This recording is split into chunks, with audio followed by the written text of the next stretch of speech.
Good evening, everyone. I'm Riley King, and welcome to this evening news report right here on the Riley King Network.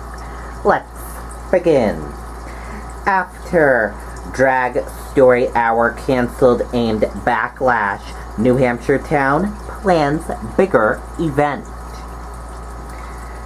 After community backlash and even threats of protests, a library in Derry, New Hampshire canceled a children's story time that was supposed to be hosted by a local drag queen. But now the town is stepping up in a huge way, finding a bigger and better venue for the event. Michael McMahon planned the Drag Story Hour event at the Taylor Library and was excited to host it as Clara, his drag persona. I want to teach them that it's okay to be different. It's okay to be who you are, he said.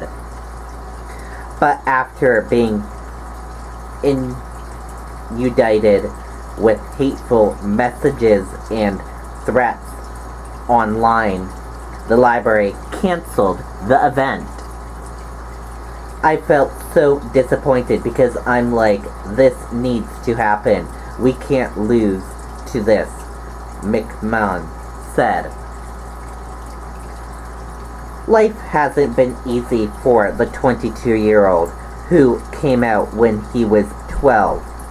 Until recently, he struggled with eating disorders and mental health. It was really sad.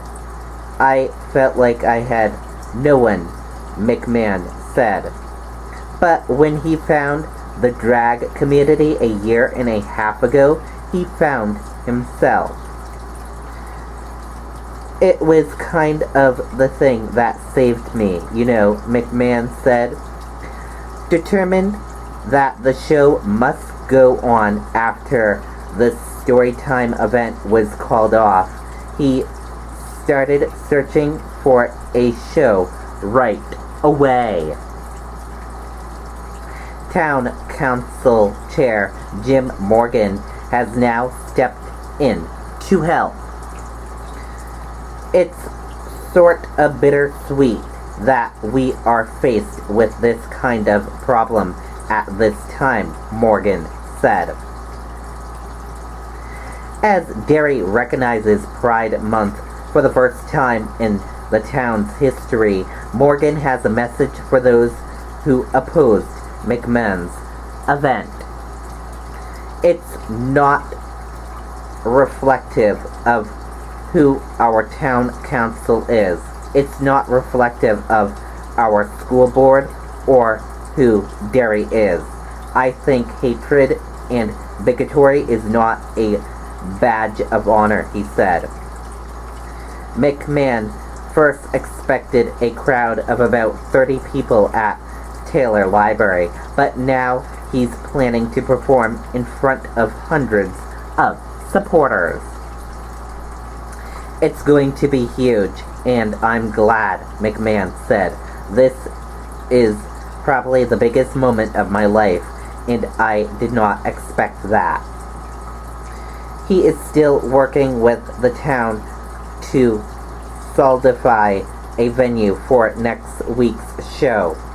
They hope to have an announcement by this weekend. We reached out to Taylor Library, but they declined to comment on the story. And that does it for this evening news report right here on the Riley King Network. Thank you for watching and have a great evening. See you back here tomorrow with more news reports. Good night and goodbye.